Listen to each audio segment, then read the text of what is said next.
ખીમાણા સહિત કાંકરેજ દિયોદર વિસ્તારના ગામોમાં વરસાદથી ખેડૂતના મોઢે આવેલો કોળિયો ઝૂંટવાયો।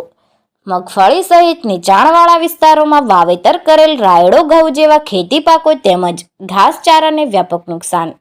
છેલ્લા 2 દિવસથી કાંકરેજ દિયોદર વિસ્તારમાં શિયાળે ચોમાસા જેવો માહોલ છવાયો છે।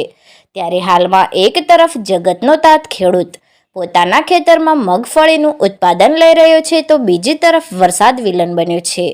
આવા સંજોગોમાં ખેડૂત અટવાયો છે અને વરસાદથી મગફળીના પાકને વ્યાપક નુકસાન થવાથી ખેડૂતના મોઢે આવેલો કોળિયો ઝૂંટવાયો છે, તો બીજી તરફ નીચાણવાળા ખેતરોમાં પાણી ભરાઈ જવાથી રાયડો, ઘઉં જેવા ખેતી પાકોને પણ વ્યાપક નુકસાન થવાની સાથે સાથે ઘાસચારાને પણ નુકસાન થયું છે।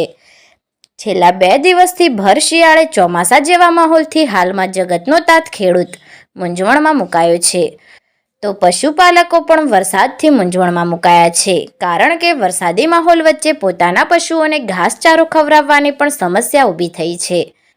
હાલમાં વરસાદથી ખેડૂતો તેમજ પશુપાલકોની હાલત ભારે કફોડી જોવા મળી રહી છે।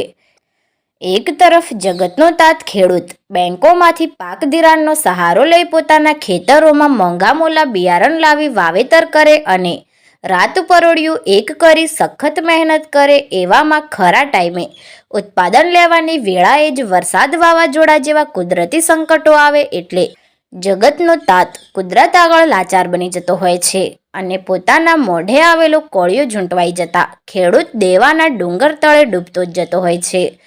જો કે આવી પરિસ્થિતિમાં ખેડૂત આલમની માંગ ઉઠવા પામી છે કે જગતના તાત ખેડૂતને થયેલ નુકસાનીનું વળતર ચૂકવાય, કારણ કે ખેડૂત હવે કુદરતનો માર સહન કરી શકે તેવી પણ પરિસ્થિતિ નથી।